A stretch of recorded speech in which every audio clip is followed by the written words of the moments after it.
Taco Tuesday Tim's Treat. Travis told a tale. A tale as old as time. Okay.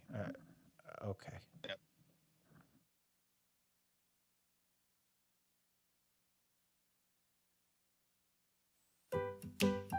Hi. Remember when I abruptly left and it was kind of weird and you heard rumors that I stored cocaine up my dinosaur ass or that I hung myself? Well, I didn't. In my personal life, I started a business as a tantric sex instructor, and it skeeved out the PBS crowd. But I hope we're still friends. I didn't eat any kids. I promise.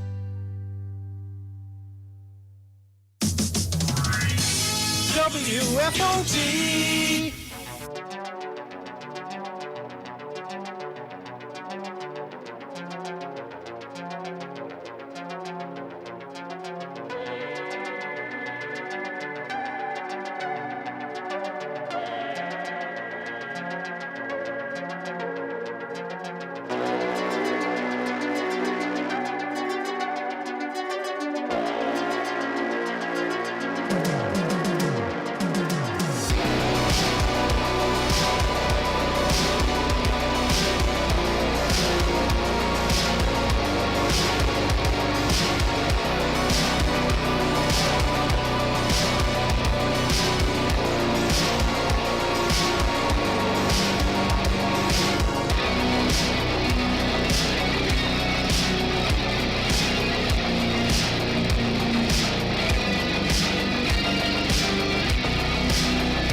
Everyone, and welcome to this thing we call the Wfod. My name is Mike.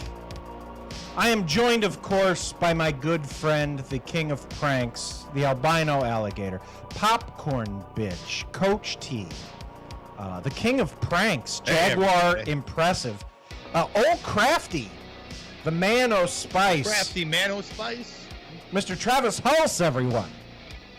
Hello, hello, hello. Phone number to contact the show, of course, is 636-487-HAND or WFOD show on Skype. Travis, there is a lot going on in the world. How much of it do we really want to talk about, though, Mike? God damn it, Travis, I want to talk about it all, man. I want to talk about it all. Travis, when you were a teen, did you do mischief, Travis? You know, I probably got up to a little bit of mischief. I wasn't too mischievous, though. I don't know. How about you? How much mischief did you get into? I speak specifically about like vandalism and No. You weren't an egger or a TP-in man. Did you do any TP-in, Travis? No, even as a younger man, younger boy, however you want to say it, I always had respect for people's property, mostly because I wanted people to respect my property. And from a very young age, especially as a teenager, I had to start buying a lot of my own things, paying for my own haircuts, booking my own hair. You know, early on, I had to start being responsible for myself, doing my laundry very early and those kind of things too. So my time, my effort, and my things were very important to me. So in turn, I just kind of had respect for what everybody else had. Travis, I remember a story specifically. I got into a bit of trouble when I was a kid. Well, I didn't actually get in trouble. I was never caught. So that's not really trouble. Yeah, I was a troublemaker. Sure. I ran with a crowd, Travis. Me and my crowd, we got into shenanigans. The wrong crowd? I remember a story specifically, Travis. My senior year of high school, a friend of mine was on the football team. And it was a time-honored tradition that the Hawkettes would TP all of the football players' houses before homecoming. Well, my sister was a Hawkette, Travis. and my best Okay. friend was a football man. And so when I was at my best friend's house, we went outside one day and saw that the Hawkettes had TP'd his house and left a note. And I'll be damned if my own sister was the one that TP'd my friend's house. And so I said, well, of course, we have to get her back. That's right, Travis. I TP'd my own house. I went with... That was how you decided to get back at your sister, was to TP your own home? Yeah. Me and my friend, we went to the local supermarket. We bought a big ass thing of toilet paper, and we TP'd the shit out of my house, Travis. You didn't think to like maybe put Vaseline on her door handles on her vehicle or something? No. Turnabout, maybe... Travis. It's fair play. She TP'd his house, so we got her back by TP'ing my house. Mike, though, you have to come up with different things. Don't you know the saying, an eye for an eye makes the whole world blind? That's a good point, Travis. But let's see, what I saw is the kids now. The kids, they're not TPing, Travis. There's a new trend that I wanted to share with you. Please do. I saw can't wait. what the kids are doing now. This is interesting. You're going to like this, I think. Beaning refers to the act of dumping cans of beans on someone's property. This modern take on egging someone's house gained popularity through TikTok, and the bean bandits trend has taken off in the UK. Now, Travis, what they do is they go to the store and they buy a whole bunch of cans of Boston baked beans. And so they open the cans and they just like dump it out on people's front porch. And this is popular on TikTok. I'm watching these goofy boys doing this, Travis. They just take some cans and they dump it on people's porch, and that's the whole thing. That's the thing? Does this current generation not realize how easy it would be to clean off some Boston baked beans off your porch? Maybe it's not. I don't know. I saw people freaking out saying, oh, well, you know, what if dogs eat it? Dogs can't have beans, apparently. If there's dogs running around and they just happen upon some baked beans, I'm sure they'll be fine, first of all. Second of all, really, what does it take? You grab a bucket of water and you throw the bucket of water at these beans to wash it off the porch. Yeah, see, now I have an example of it. It won't translate well to audio, but they're giggling. It just sounds so dumb, Travis, and I want you to listen to this. This is just like three teens going and beaning somebody. They're going through the gate. They got their cans of beans, Travis.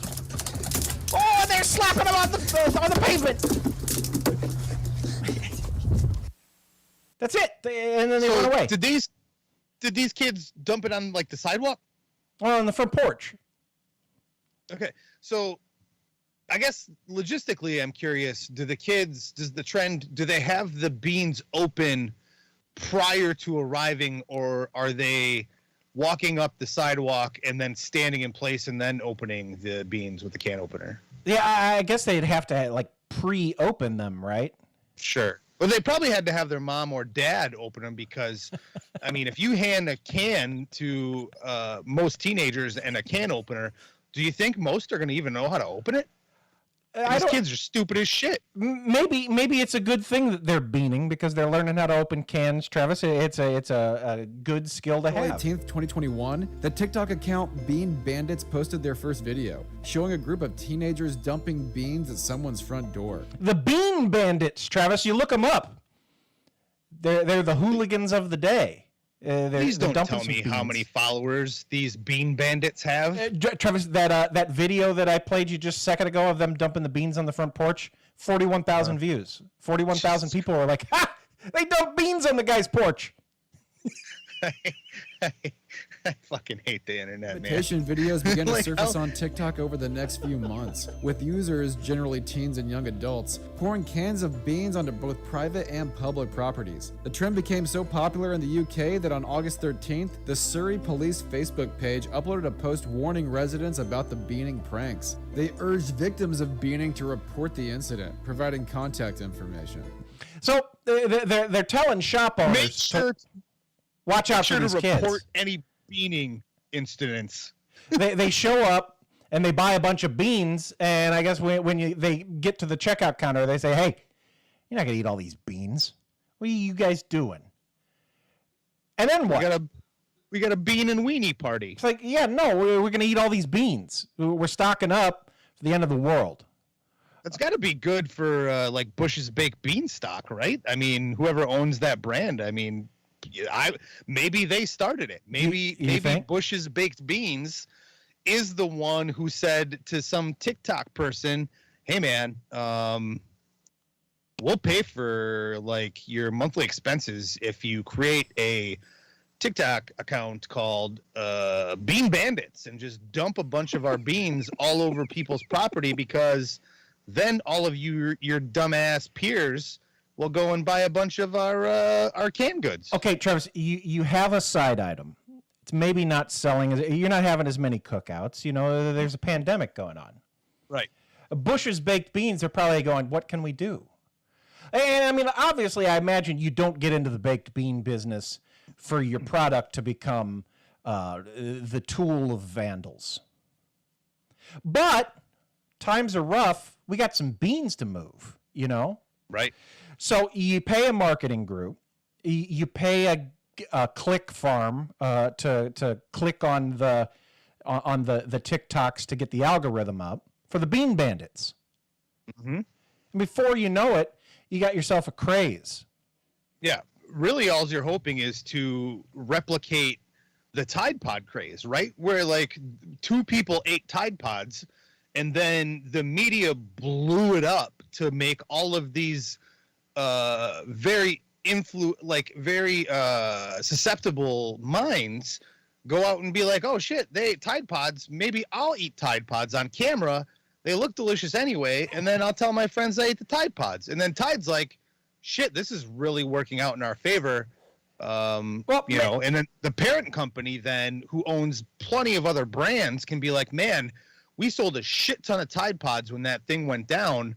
What else can we do to get kids to do stupid ass shit?" So you're saying Tide Pods is what? But even if they don't eat the Tide Pods, you're still saying Tide Pods, making people think Tide Pods. So the next time You're you go to saying Target, Tide Pods so much that Rob Gronkowski stars in a Pods. I didn't see that one. It's like a couple of years old. Man, that now. guy It's seems like a real fucking dumb shit, doesn't he? just so. He was prior to re-signing to football. He tried his hand at working for Fox pregame, and I'll tell you what. If I thought he was stupid post-football games and in random commercials, him actually trying to keep up with actual sports broadcasters made him look like the dumbest motherfucker on the planet. Do you think so? It's not fake. Like Paris Hilton, He's got to be just so stupid. Paris Hilton has like a cooking show on Netflix now, where like she goes back to being stupid when we know she's not stupid. You know, she's like, Right, yeah. "Oh, I don't know what a We've seen spatula is." Ha ha ha ha. Shut up. Yeah, We we've know- seen this. You tried that. You did that on The Simple Life with Nicole Richie, and then you made a bunch of brands, made a bunch of money. You're not the dumb shit that you pretend to be. Don't go back to the well. Right. Well, she did go back to the well, Travis. And she was probably very successful. Oh, absolutely. I'm sure she's doing great. Like a Dakota or something? Is she in a Dakota? I thought she was in a Dakota. I haven't really been keeping track, mostly because I don't really keep up with vloggers and bloggers and Instagram people. So, I mean, when I see her pop up, it's just like, yeah, that's another gal. It's a tragedy that she's missing, but I mean, I'm not invested. I'm worried about her a great deal, Travis, because, you know, she's pretty and blonde. So we got to find her, right? Yeah, pretty blonde girl we got to find. Only the pretty blonde girls. And I like all the think pieces that I've been seeing lately about how, you know, there's other people missing. Oh, it's my favorite when they try to instantly talk about how this has everything to do with race. And you know what? Maybe it does. But the fact of the matter is that when you immediately say, oh, you're paying too much attention to trying to find this gal when you could be trying to pay attention to all of these indigenous people or people of color, it's slanted. It's like, you know what? Maybe now is not the time. Maybe wait till you found her to start talking about. Then let's go find another one. Other people. Yeah, let's find another person. Yeah, I agree with that. Like, we should just always be looking for missing people. Yeah, let's always look for missing people, but don't do it in the middle of looking for. You're essentially doing what you're saying people are doing by discounting a life by looking for another life. You're saying, don't look at this life. Go look for these lives. Why are you so focused on these? Making everything into a clickbaity us versus them thing when this is as simple as trying to find a person. What's funny is the fact of the matter is it's really clickbaity quick. shit to begin with. Like, you know, of course. There's a pretty girl that we can put on news headlines. Right. That's why we're talking about it. Right, of course. Yeah. And real, I mean, for the fact of the matter is she apparently, not to me, but apparently is a person of note. When you're talking about a broad spectrum of person and you're saying you're not paying attention to these people of color, you know what they're also probably not paying attention to? Hundreds and hundreds and hundreds of other white people. Because 209,000 girls under the age of 21 went missing last year. Right. 209,000. Asian, it doesn't matter. Nobody gives a shit, and you know why they're not giving a shit is because they're not people of note. The only reason this girl is being looked for is because apparently she had some sort of Instagram following and was like a van blogger who did traveling through with her van and things. That is the only reason why people are paying so much attention and to it's this. kind of peculiar, and we're all gross. Absolutely. That's absolutely it. But I mean, people, you cannot tell me. You just can't. And this is left out of every narrative trying to turn it into another us versus them thing. I think we should, like you said, always be looking for everybody. Are they missing? Let's always find them. But to turn this into an us versus them thing, you cannot tell me that if a person of color who had a following online, whether it be TikTok, Instagram, some random blog about travel or makeup, went missing in a peculiar circumstance, that wouldn't be news for an entire week. Yeah, it's interesting. You can't tell me. And you know, like they did another one of those things this year where they were mad that only white people won Emmys. Travis, did they give out like 20 Emmys? It's like the best actor, the best actress, the best supporting actor, the best supporting actress, and then they do the same thing again with comedies. There's like 15. So yeah, of all the movies, there was 15 people that won Emmys, and none of them were black. So they overcorrected. I can't recall, was it this year or last year that they overcorrected, where they gave every single award to a person of color? Every single one. Because they were so sick of saying Oscars so white and getting blowback from these people that they made it a point to be like, look at all these black people and Asian people we put on the Academy board. Look. And then but the very next year, it's so transparent, though. It's right. So obvious that like that article was probably already written. I mean, like, it was. And we all click on it. We all talk about it.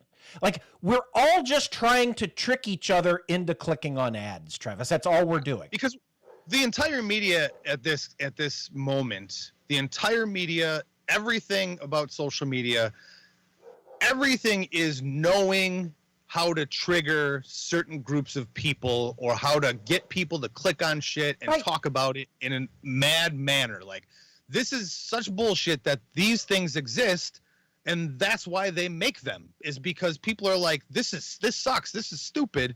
And I mean, that's like taking any hard stance on COVID one way or another. You're going to piss off one group of people or another. That's like taking any stance on any political thing one way or another, because you have people that you're pandering to. If you're in the middle, nobody gives a shit.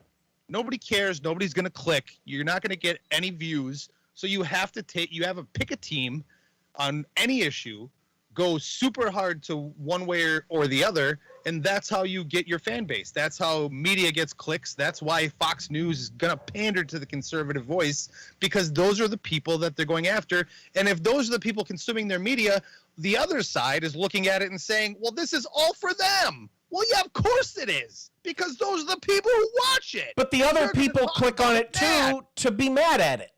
Yeah, you're going to share it because you're so mad that it exists. And the other people are watching it because they totally buy into it. So what are you doing that's helping? How about ignore it? Can't. Ignore it. You can't ignore it. We're all in the matrix, Travis. Our brains are so rewired over the course of the last 10 years. It is going to be a miracle if this world exists in another generation. You know what we need? We need aliens. I mean, like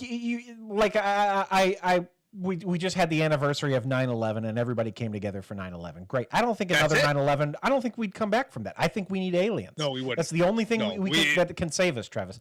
Right. Aliens come here and they just immediately start ray gunning people.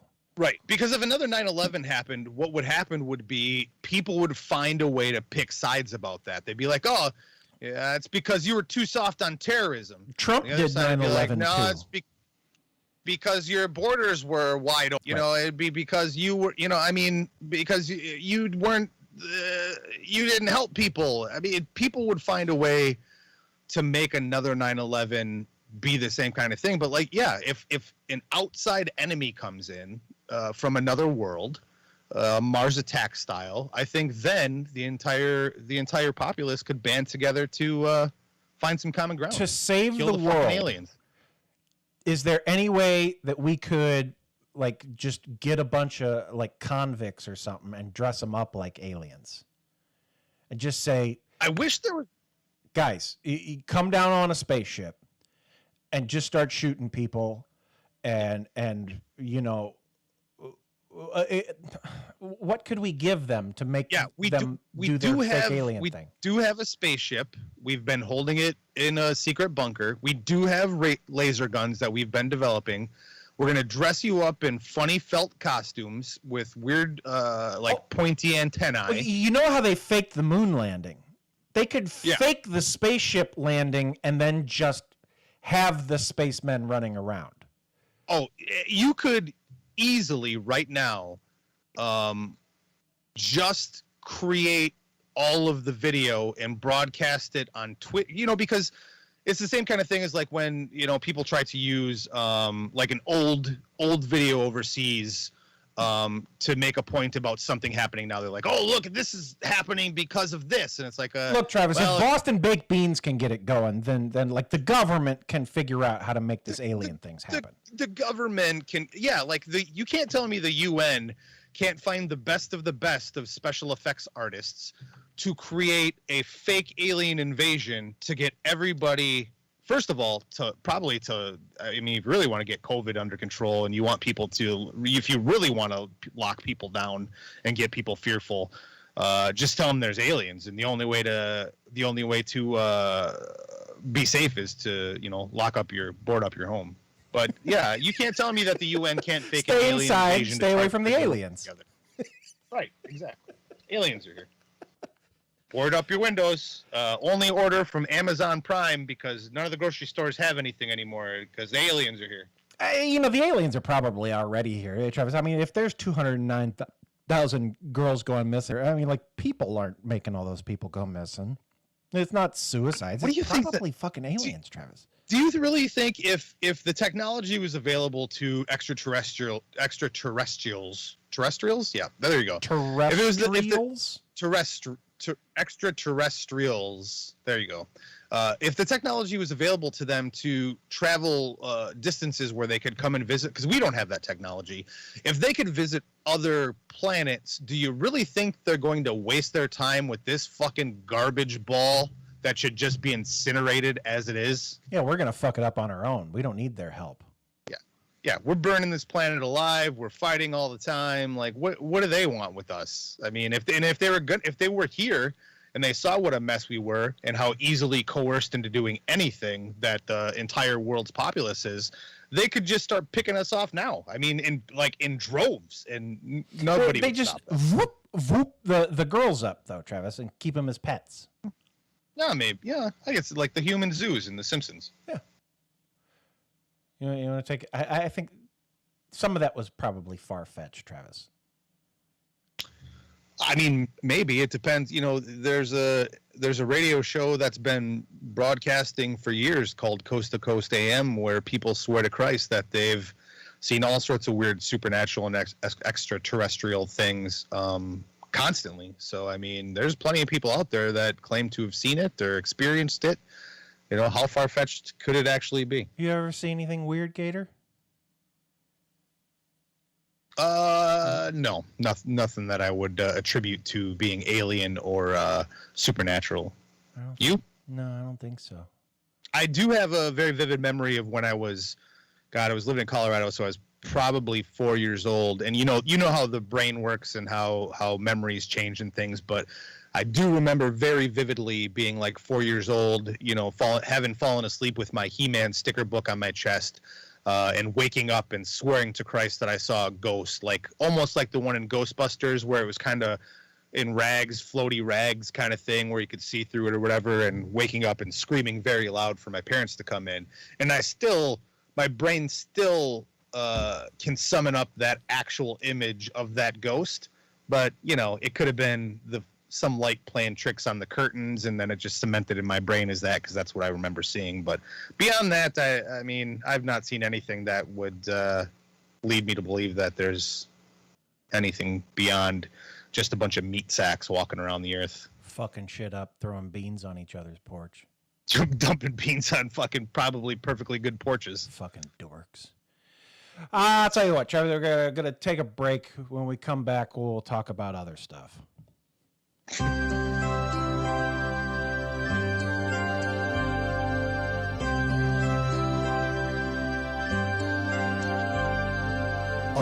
love you, you love me.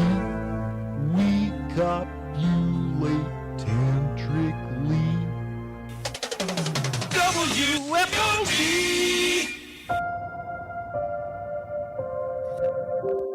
30 years in the future, sports are banned because it gives you CTE and stuff.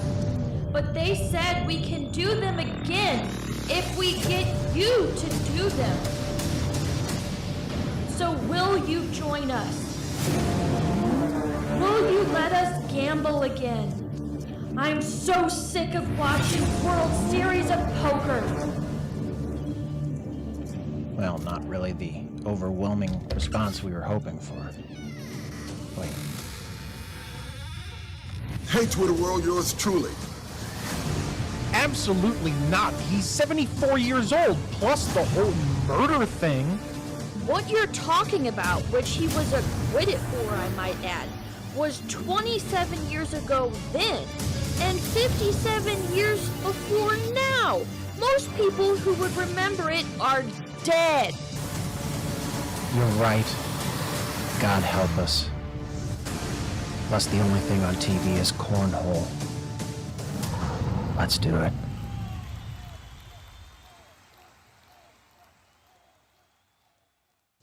Is now a good time for a flare-up? I hope your family burns in a house fire, Crohn's. For adults with moderate to severe Crohn's or ulcerative colitis, Stelara can provide relief and is the only approved medication to reduce inflammation on and below the surface of the intestine in UC. You getting on that flight? Fuck you, Crohn's. Stelara may increase your risk of infection, some serious, and cancer. Before treatment, get tested for TB. Tell your doctor if you have an infection, flu-like symptoms, sores, ALS, a rare potentially fatal brain condition may be possible. Some serious allergic reactions and lung inflammation can occur. Lasting remission can start with Stelara. Suck my fucking dick, Crohn's! Once again, WFOD. Wheelbarrow full of dicks.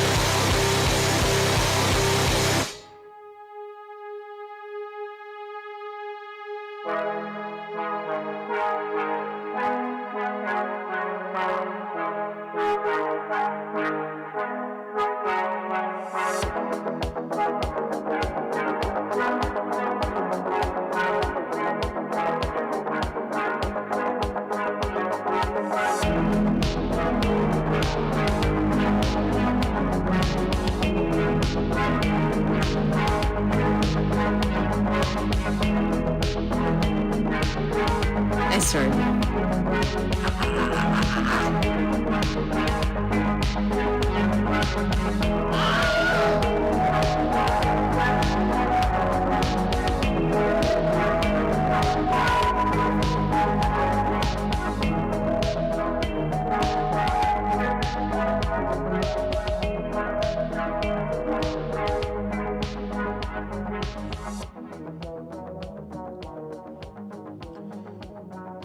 Guys, welcome back. Travis, there's a podcast that I've been seeing people interact with lately, and the premise of the show intrigued me. I don't think I want to tell you the name of the show because I have less than kind things to say about it, Travis.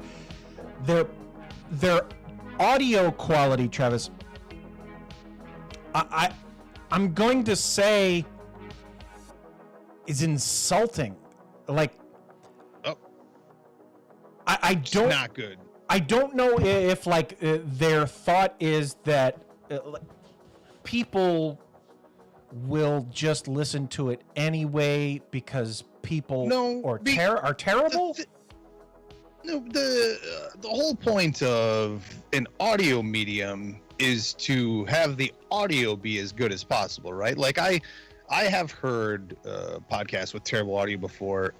It's nothing I would ever listen to again. And typically they're not very good in the first place, but I mean if the audio is bad and I have to keep changing the volume on my iPhone, or crane my neck to hear what they're saying, or turn my head away from the speaker because of hissing and that kind of and room tone, I'm not interested in that. But so let's, instead of talking shit about how terrible, what is the premise that's so good?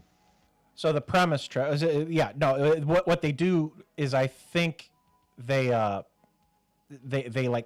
hit the voice memo button on their iPhone and they set it down on the kitchen table and then they talk for 2 hours. Oh, they shouldn't do that. Yeah, I mean, I've heard shows where they do that and they set it on the dashboard of their car and they just think I'm so goddamn funny that people will look past that they can hear my engine, And Travis, granted, our audio is not perfect. We don't have great high quality gear, but I think that we probably pass the mustard for most people. Yeah, well, and also half of us are on Skype, right? You're in fucking Wisconsin. What am I gonna do? Right, exactly. So I mean, I believe what was that thing that I did, that podcast that I started that I didn't continue with, is talk time with Travis or some shit. You're asking me what the name of your podcast was? Yeah, the Lantern Light Lounge. It was spooky. No. It was the podcast that I did. Oh yeah, that was a parody. Where you just threw the phone on my dashboard and let it slide back and forth over the vehicle as I drove and let it drop to the ground. And that was funny, Travis, but it's funny because there really are podcasts like that. So anyway, people are doing that. Yeah. Anyway, what I thought was, this podcast, they do 2-hour episodes where you can't really hear them and it's awful. And I thought that I could just steal the premise of their show and just turn it into a weekly bit, Travis.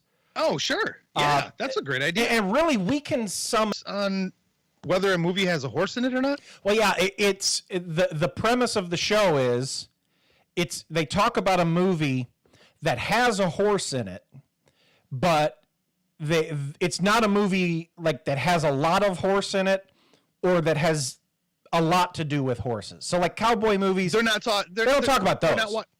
They're not watching War Horse or Seabiscuit. No.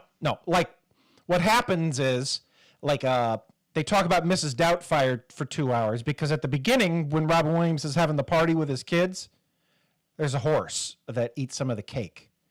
So they're this movie has a horse in it, so we're going to talk about that. Oh, but they only talk about movies with horses in them? Yeah.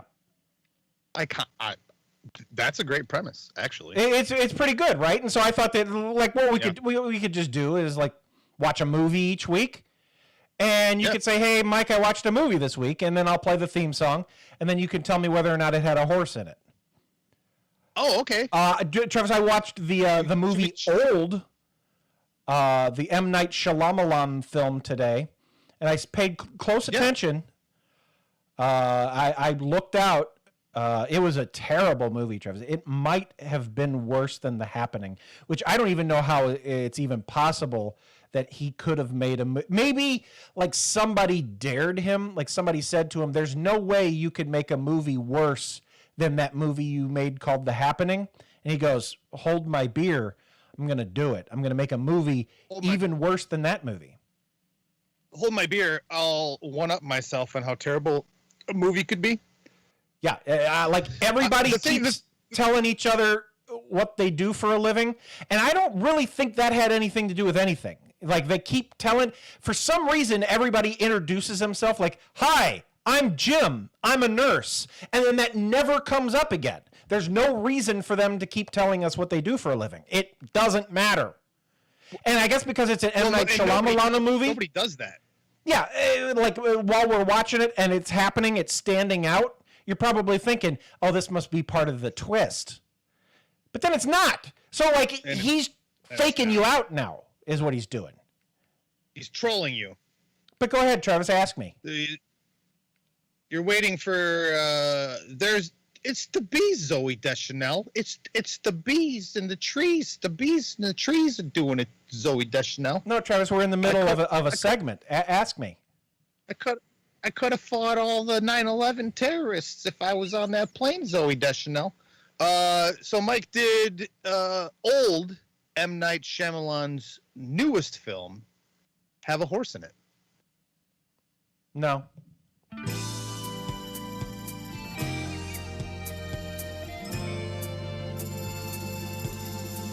That's the bit, Travis. That's the whole thing. Play it again, and then I'll tell you about a movie I watched. Oh, okay. Feelings for than you did for M. Night Shyamalan's Old. And this movie is John Krasinski's A Quiet Place 2, the direct sequel to the hit smash A Quiet Place, starring John Krasinski and Emily Blunt. Racking my brain, because I saw that movie, Travis. I went and saw it in the movie house. I don't think the sequel there was. or the original. Now you got to be really careful here, Travis, because the people are depending on us. Can you remember definitively whether or not there's talking about Mrs. Doubtfire? Like, what would you even say about? Do you just do you go over the plot? Do you say, yeah, this guy, he wanted to be closer to his kids, so he dressed up like a lady?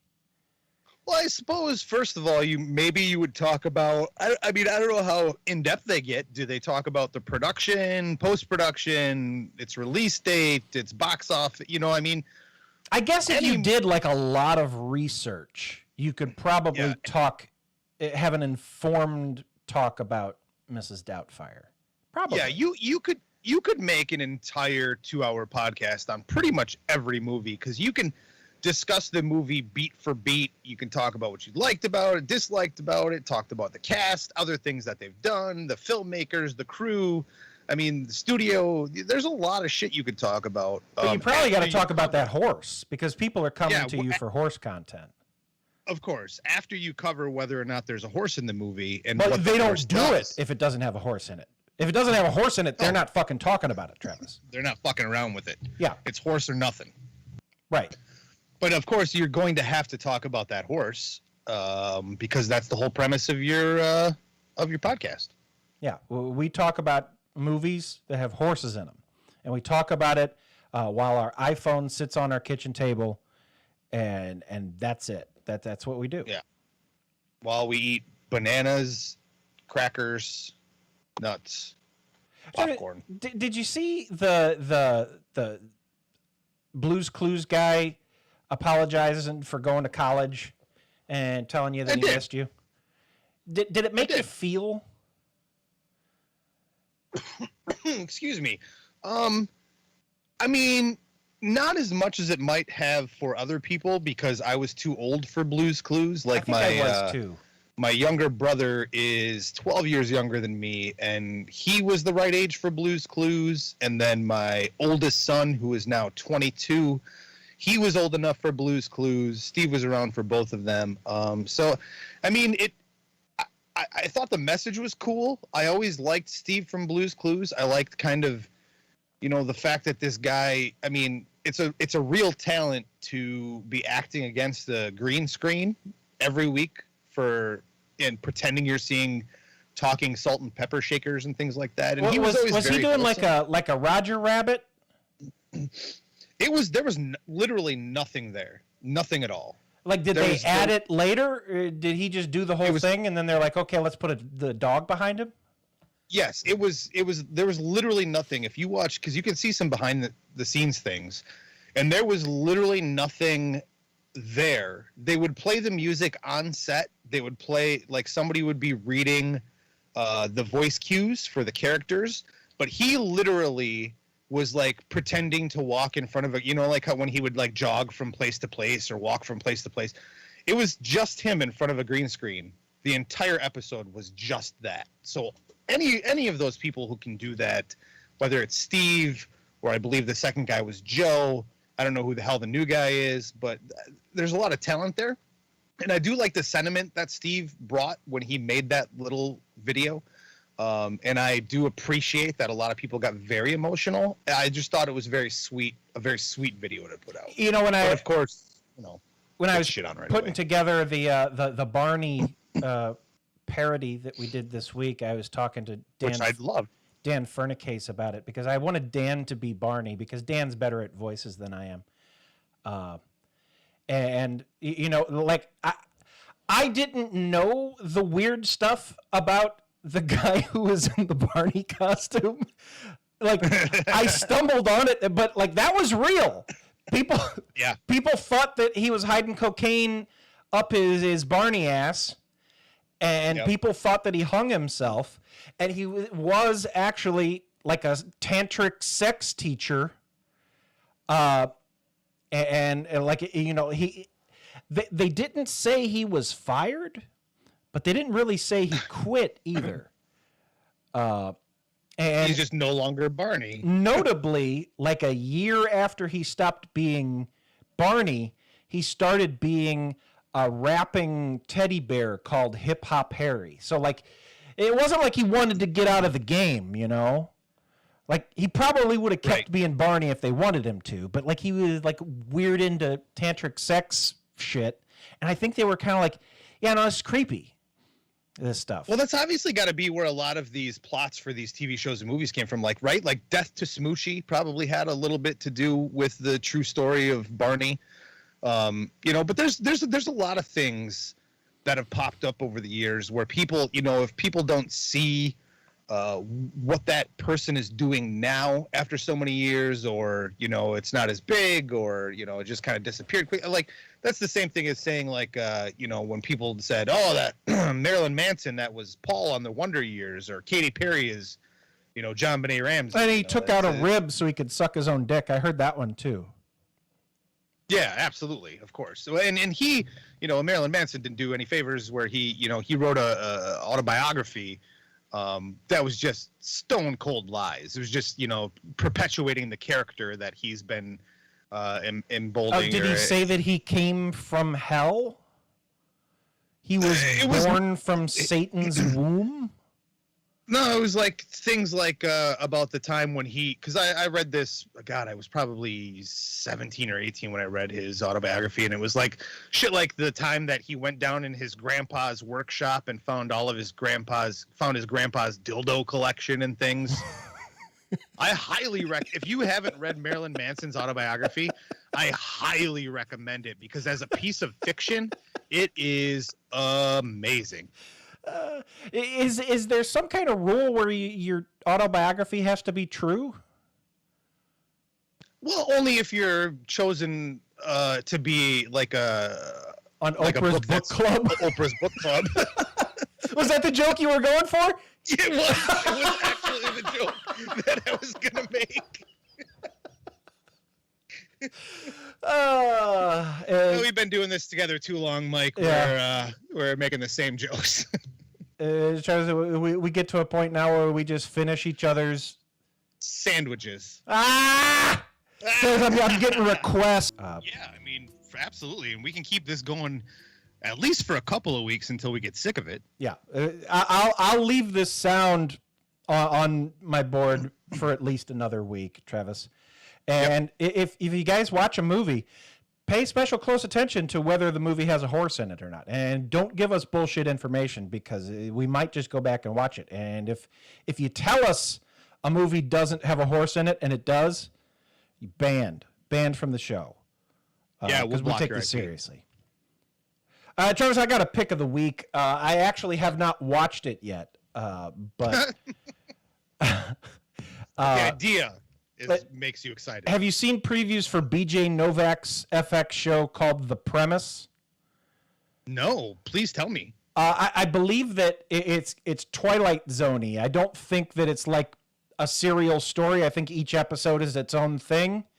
And I think it's an anthology series. He just comes up with a silly premise and then makes an episode about it. And if it's anything like his book, which I loved his book, if it's anything like that, I'm really looking forward to watching it. I think it premiered last week. I don't know why I haven't. Is this a comedy? Is this a comedy series? Or yes. I think. Okay. But I haven't watched it, but it looks ridiculous. And it's BJ Novak, and he's really funny. So I imagine it's very cast of reoccurring characters or different actors. I think it's different people every week, I think. Nice. I'm speaking completely out of turn. I have no idea. You haven't seen it?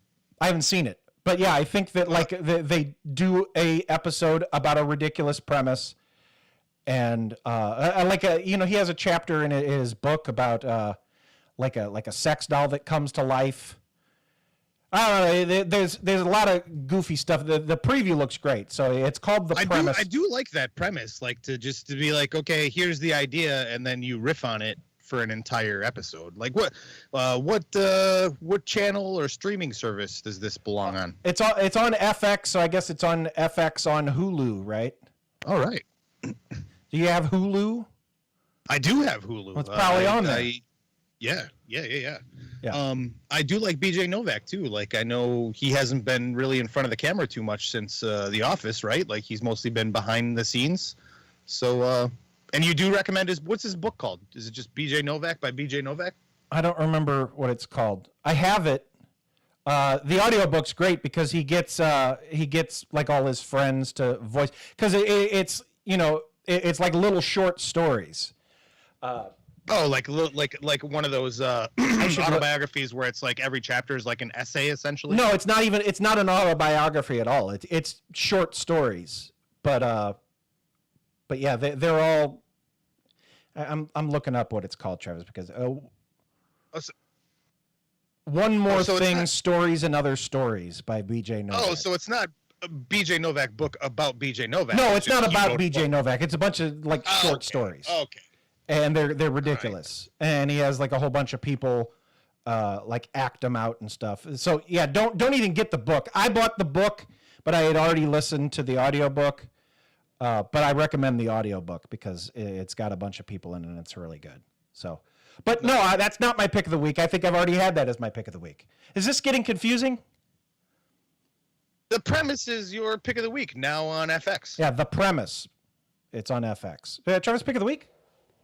Travis' pick of the week this week is called My Heart is a Chainsaw, the new novel by Stephen Graham Jones, who I just discovered and am now an instant fan. This novel came hot on the heels of like 3 books. Actually, I read almost all of this guy named Grady Hendrix's books. He's got 5. I read 4 of the 5 in like a week and a half. I loved it. And stumbled upon this Stephen Graham Jones on his Twitter account, actually, who wrote a book called My Heart is a Chainsaw. And it is the story of a 17-year-old horror-obsessed girl. And she's like a dumpster of horror movie knowledge going back to the 70s, who is kind of the outcast and is really kind of waiting for a true slasher to come to her, little mountain town. And when a chain of events start to happen where it looks like a slasher cycle is starting to happen, she gets very excited and tries to groom a new girl in town into being the final girl for this slasher cycle. She's trying to educate this, proper, good student, good girl into being the one that takes out this slasher. And this book takes a lot of twists and turns. You're not sure exactly what's going on through the whole thing, whether the main character is crazy, whether she's wishing this thing to be true, whether this is a coming of age story, whether this is a story about a girl going insane. There's like mythology behind the town and these stories about supernatural things going on. And when it actually turns on its heels and you find out what's going on, it's like full throttle to the end. This thing was amazing. When I put it down, when I was done with it, I think I read this thing in like 3.5 days and was just like goosebumps. I had a heart pounding. This thing, My Heart is a Chainsaw. It's an amazing book. I can't recommend it enough. And now I'm a huge fan of this Stephen Graham Jones. I'm now reading his last book, The Only Good Indians, which is turning out to be equally good. So this guy, I can't believe I haven't known of him previously, but read My Heart is a Chainsaw. So you'll be an instant fan. Is it meta like a Scream? So well, it's like a horror movie talking about horror movies? This character, this girl, she is like Jamie Kennedy from the Scream movies, right? She's like chock full of horror movie knowledge and applies it to pretty much everything in her day-to-day life. And she references all of these movies throughout the entire book. Like, this is how this movie went. This is what happened in this movie. And maybe if it goes in this direction, it'll be like The Burning from 1979, or it'll be like Nightmare on Elm Street from 1984. It's like, it's not, there's so much horror movie knowledge packed into this book. You can tell the author is obviously a horror buff. But this thing, like I said, by the time you're done with this, you felt like you lived with this character, like you've known her for years. I can't put into words how much I loved this book. So My Heart is a Chainsaw is my pick of the week. Travis, Shannon in the chat said that Steve from Blue's Clues was in a band after he left Blue's Clues. It looks like they're called Steve Burns and the Struggle. And they have a song called OK Toilet Bowl. I was going to see if we could listen to a couple seconds of OK Toilet Bowl. Launch up a couple bars. See if it was worth leaving Blue's Clues for. I bet it wasn't. I bet it's real trash, Travis.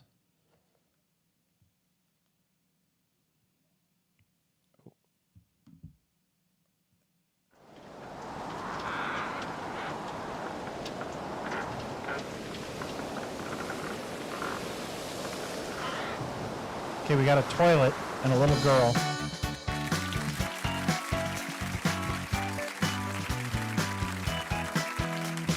Little Weezery, okay go-ish.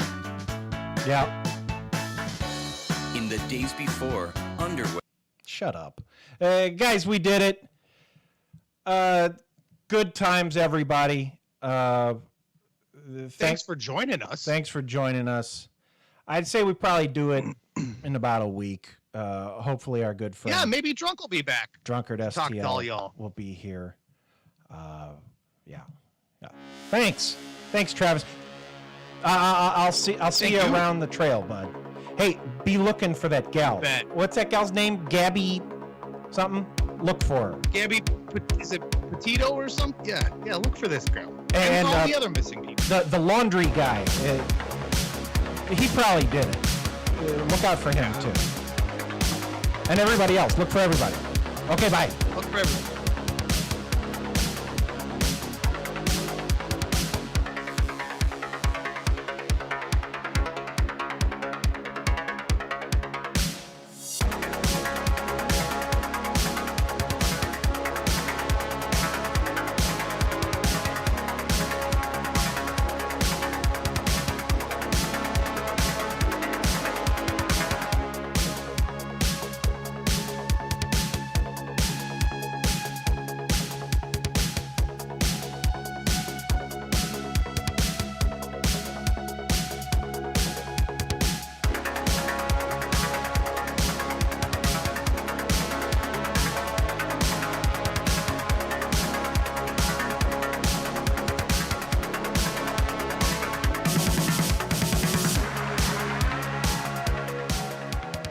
Thank you for listening to this installment of WFOD. If you enjoyed it, subscribe, share it with a friend. Hey, consider supporting the show on Patreon at patreon.com/WFODix.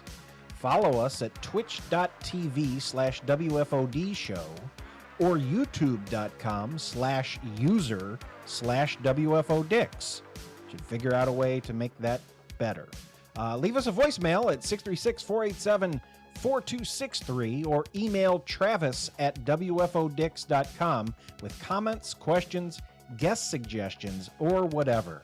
Thanks to our Patreon sponsors, Amanda, Val, Brian, and Liquid. Also, a special thank you to Carl Casey at White Bat Audio for the music we used this week. Goodbye.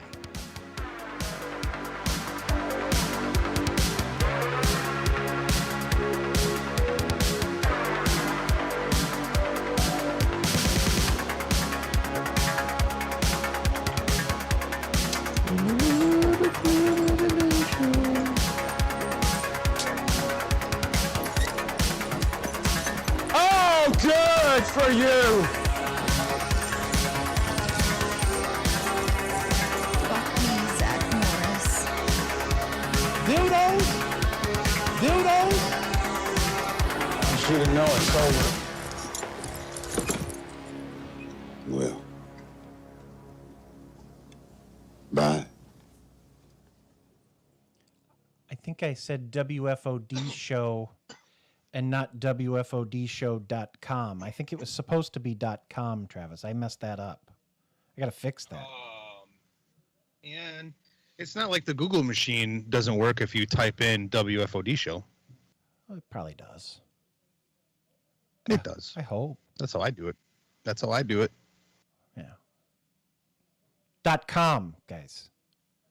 I got to leave this part in. http://www.wfodshow.com. In the chat, because I played a clip of Tombstone, Shannon's asking, does that movie have a horse in it? Tombstone most definitely does have horses in it. And bonus points to anybody who can watch Tombstone and tell us how many horses, different individual horses, are in that motion picture. Do they? I'll send them. Ghost Witch on DVD from Wild Eye Entertainment. Ghost Witch? Yeah. We got to start moving some of this stuff out of the prize closet. Yeah, I mean, I guess I could give people a choice between Ghost Witch and Bone Jangles. Ooh, Bone Jangles sounds pretty good. Yeah. Did you get Elvira's book? No. Oh, I sent them a thing and said, hey, you want to give us Elvira? They're like, no, but we'll send you her book. It's like, okay. It seems kind of funny when people are like, you can't talk to the person who wrote the book, but we'll send you a free copy if you're interested. And it's like, well, yeah, I'm interested. And they're like, there we go. One more person's got the book. But it's like, what if I was going to buy that? Now I don't have to. It's one less copy you sold. It is one thing if we're going to interview her and they're like, okay, we want you to be informed so that you don't do a shit interview with our client. I get that. Right. But yeah, it makes sense. Offering free books willy-nilly, Travis. Apparently, Elvira, it was on all over Twitter today. That's what she said, is that there was secret stuff in it, and they didn't want to do any press prior to the book being released because they didn't want any of the secret stuff to get out. Apparently, for 19 years, she's had a lesbian relationship, and that's the bombshell of the book. That's the big bombshell, which exploded on social media already, so no need to go buy the book. I guess people probably already bought the book because it came out today, right? That's how books work, right? The day they come out, everybody runs out and gets it. Is that how books work nowadays? I feel like the reading population has dropped off dramatically in the last, couple of decades. So I don't know if people are really rushing out to bookstores, if you can find one, to purchase day of releases. I don't know how anything works anymore, Travis. The kids are throwing beans on people's porch. Nothing fucking makes sense. Listen, I just told my daughter today on the way from her volleyball game that just last week is when I found out what a Doja Cat was. So she's got like songs. Like if you put on one of the hit channels, Travis, it's all Doja Cat. you'd hear it. Fucking Doja Cat is guesting on everybody else's shit. Fucking Doja Cat is everywhere. When I would hear the name Doja Cat, the thing that I immediately thought was, oh, this is like a funny rapper name, right? Like I didn't know it was like a young, attractive gal pop person. But here we are. Ethnicity is her? Would we look for her if she was missing? No. Well, I'd have to see her parents. Yeah. Oh, we did it, Travis.